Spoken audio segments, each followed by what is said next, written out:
Hey folks, it's Gary here. Welcome back to the channel. In today's story, Opie found out his wife cheated on him after he came home and noticed what happened to be a shadow hiding behind his bed. At that moment, he knew it was his wife's affair partner. Then even crazier news developed that Opie's wife got pregnant by the affair partner. Now her life will be a complete wreck after Opie reached out to his lawyer and is planning on annulling their marriage, meaning she will get absolutely nothing from him.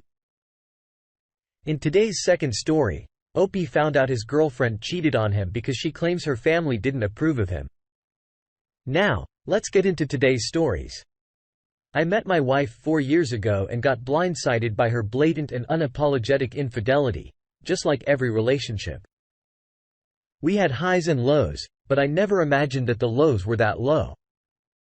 We got married 2 years ago and things were blissful.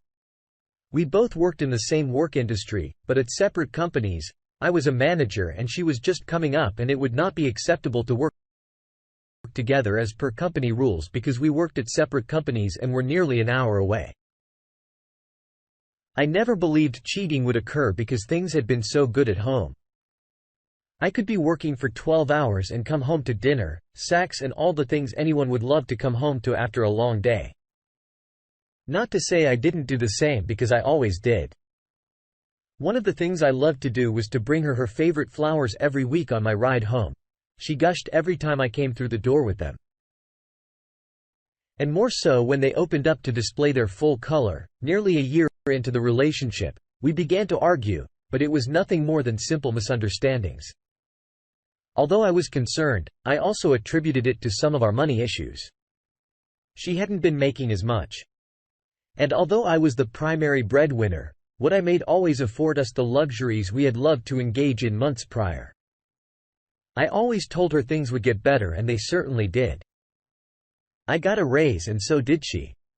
However, the arguments didn't subside the way I had imagined they would. Fast forward to March 2020. And the pandemic put us both on our backs financially. I qualified for assistance and promptly took it to make sure we'd have the essentials. She, however, did not qualify and was understandably upset about it. And when some other companies outside of our industry were hiring, she went for it and got a job. I at the time was collecting close to what I was making pre-pandemic weekly, and we discussed it would not be advisable to go and look for a job that would essentially put me backward, career-wise. This meant I would stay home and help out while she worked, and with both incomes, we'd be just fine. Prior to her getting the job and during, I supported her by making sure she had her paperwork filled out. I got up early and helped her get her lunch. I sometimes showed up to her job to take her out to lunch and took care of most of the other duties around the house. She wouldn't always have time for little. Did I know that her sudden happiness had nothing to do with just finding a job and getting back to a much more stable financial status? From what trickled truth she gave me, the affair started almost as soon as she got the job in May and continued until I went back to work in August, leaving the home unattended in November. I became aware of the affair when I came home one day to grab something I forgot and found the door chained. When I got home, when she finally came to the door, I found a bath drawn with candles lit and her wrapped in a towel. The chain door was very unusual and sent me into high suspicion because we lived in a secured building that needed a key fob or a code to enter. I began to look around and noticed a shadow behind the bed showing on a nearby mirror. I yelled out for him to stand up and face me. And for the first time I realized the guy that was cheating with my wife was someone I had met when I picked her up from work. So many times, my wife formally introduced me to him. And at that very moment, I felt sick to my stomach. He promptly left and I just sat there feeling stupid. I asked why, and her response was to get angry at me for finding out. And when pressed further, told me she felt a connection from there. I knew I needed to get out and mistakenly never had an exit strategy due to COVID. My funds were severely depleted and moving out was not an option yet. So I had to brave it for the next 2 months before I would be able to move. It was by far the most numbing time frame I have ever dealt with. We slept in separate parts of the home and carried on like roommates. I wanted to be civil, not for her, but for my own peace of mind. That however was not to be, as I found out she had become pregnant as a result of the cheating. And I only tore the wound back open, and I really began to feel like things couldn't get any worse. She also continued to flaunt the relationship in front of me and made going to work agonizing, knowing what was likely going on when I was not home. What's even worse is when I moved out, she refused to pay the rent, and I kept getting notices about it from the management company in January. I moved out and started to save money for a lawyer and sought therapy. I should note that she never believed I'd file, and I made sure not to let on that I would. It bought me plenty of time to consult a lawyer who went over all the details and originally wanted me to file for divorce, but later decided that an annulment would be better. The lawyer also drafted letters to ensure I would not be on the hook for the lease and paperwork with the IRS to have our tax debts split. We filed at the end of May, 1 year after when I believe the affair began. Since then, it's come to light that she may have been involved with more than one affair partner. And when I say more than one, I mean 3+ suspected as of 1 week ago. We had her served at work because it had also come to my attention that she had moved out of the apartment and surrendered the keys. I got an email from the management company now.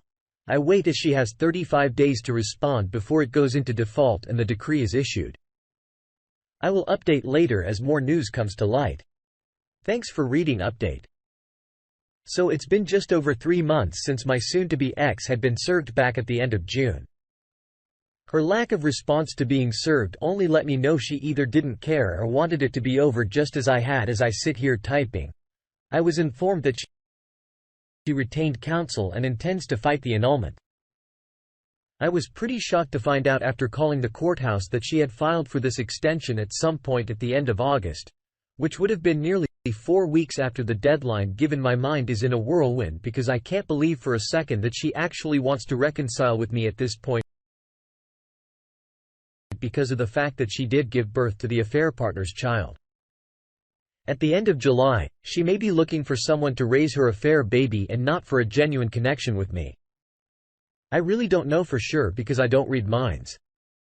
But the feeling that she may try to sue me for paternity enters my mind, and I won't lie and say I'm not worried about it. After months of therapy, I come to understand more than before how mentally abusive my marriage was, and I have no doubt that if she is the same person, she's tried almost anything to try and hold me hostage the day she and her counsel speak with the judge. Is this Friday, and words of encouragement and advice would be greatly appreciated on how to deal with this news. Here are my thoughts on the situation. If you have evidence and it will not cause problems with the divorce or Newman proceeding, then get it out there because she will lie.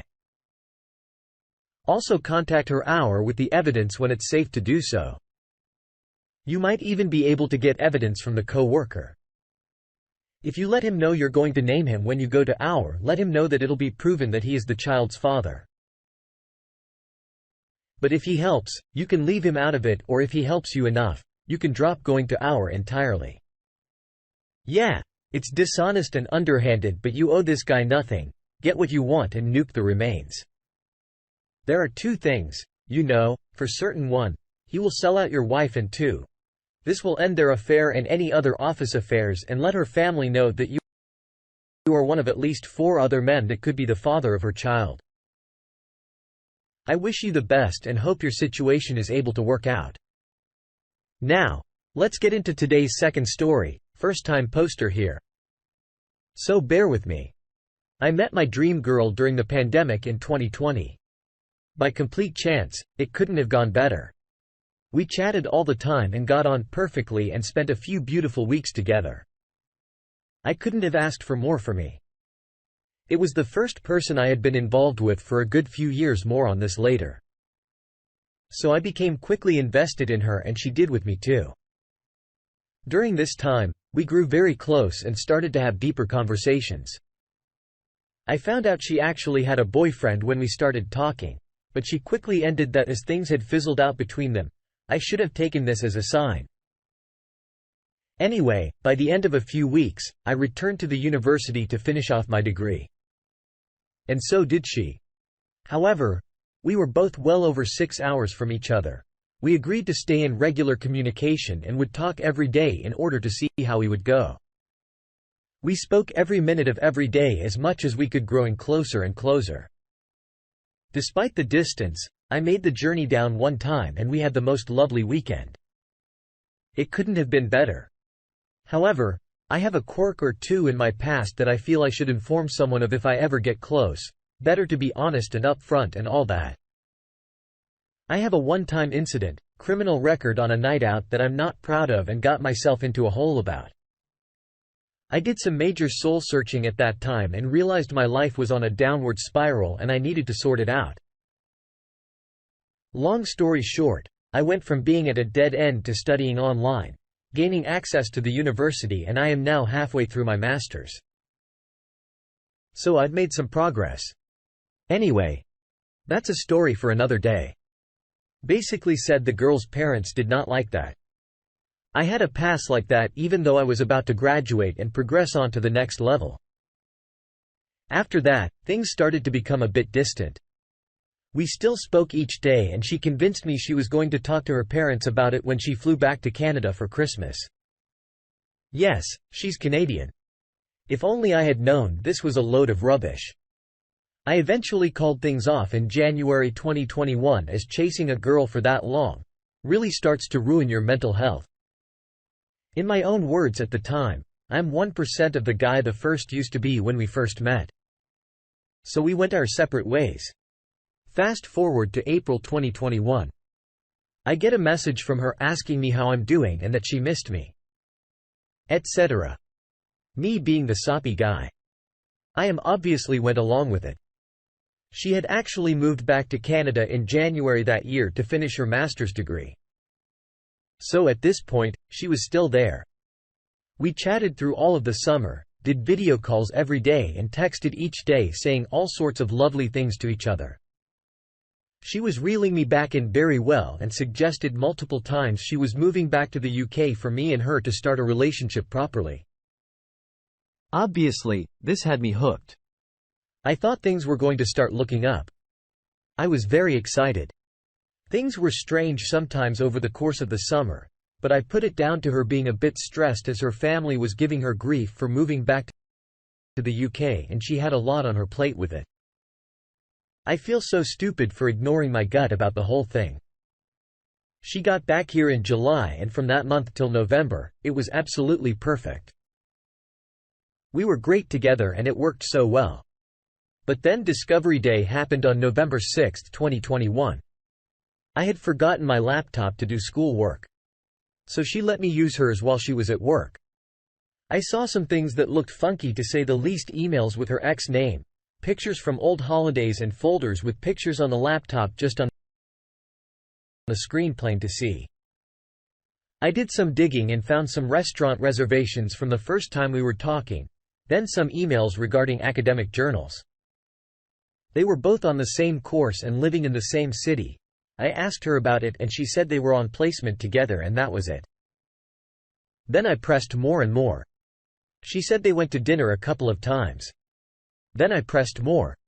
She went to his house over a couple of months to watch sports with him and his friends. Then I pressed some more and she said he was walking her home from placement and she was inviting him inside. She slept with him on multiple occasions while talking to me. All of this info came out over a month and a bit more information came too. She said she stayed at a cottage with her sister and mom when she was back home for a weekend. She saw him again with her family 2 weeks before she saw me again, had sex with him in the back of his car. And in her words said to make sure she didn't still have feelings for him before she saw me again. Honestly, since that day, my head hasn't been right. I've been trying to struggle my way through it because she is convinced she made a terrible mistake because she knows I would be the best thing for her in every way. She basically feeds me all this stuff. Her reason for doing it, she didn't have approval from her family about me and thought I was too good for her and she has low self-esteem. So she tends to self-destruct. She wants to reconcile and is apparently madly in love with me and is now in severe depression because of what she has done to me. Her friend says she's never seen her like this over a guy before. Her parents and sister loved me when they met me. So they're very disappointed in her that she's done this to me. They didn't know in what capacity we were talking. She hid it. Everyone is hugely disgusted by what she's done and how she's played me for over a year. What do I do about this? I honestly don't think I could ever trust her again. Not properly if I could. It would take years of hard work and we don't live super close to each other at the moment. Half of me feels like I should consider trying to reconcile because maybe she did just make stupid choices. I don't believe anything is really ever a mistake though. And perhaps under all of that exterior, there's a good person. The other half of me feels like I should just cut my losses. Chalk it up on the scoreboard as experience and move on. I'm at a pivotal time in my life doing the best I've ever done academically and personally. I'm on my way to graduating from my master's with a potential PhD on the cards. I never once pictured myself doing anything like this. The only thing making me think twice is that I do want a family, wife and kids and all that. Eventually. I just don't know if I'd be missing out on an opportunity to help someone be better and maybe do well from it myself. After reading your story, here are my thoughts on the situation. So she cheated on you numerous times while you were long distance, then lied about it. Trickle truth. Gaslit you about the reason and now you're long distance again and are wondering what the future holds. She is going to cheat again. She likes the option of having you around but isn't loyal, honest or respectful of your commitment. That's not a good choice for a partner in a same-city relationship. I'm not sure why you would waste your time with this. Stop with the long-distance nonsense. Just ghost her. No explanation needed. You don't owe her anything. Every second you invest in her is a complete waste of your time. Focus on your education. You will have plenty of time to find another woman that will be loyal and treat you right. Good luck. Thanks for taking the time to listen to today's stories. Don't forget to like and subscribe if you haven't already done so and comment below on what your thoughts are on today's stories. If there's a story you would like to share with me about your own situation or someone else's, then please do not hesitate to contact me. Take care everyone.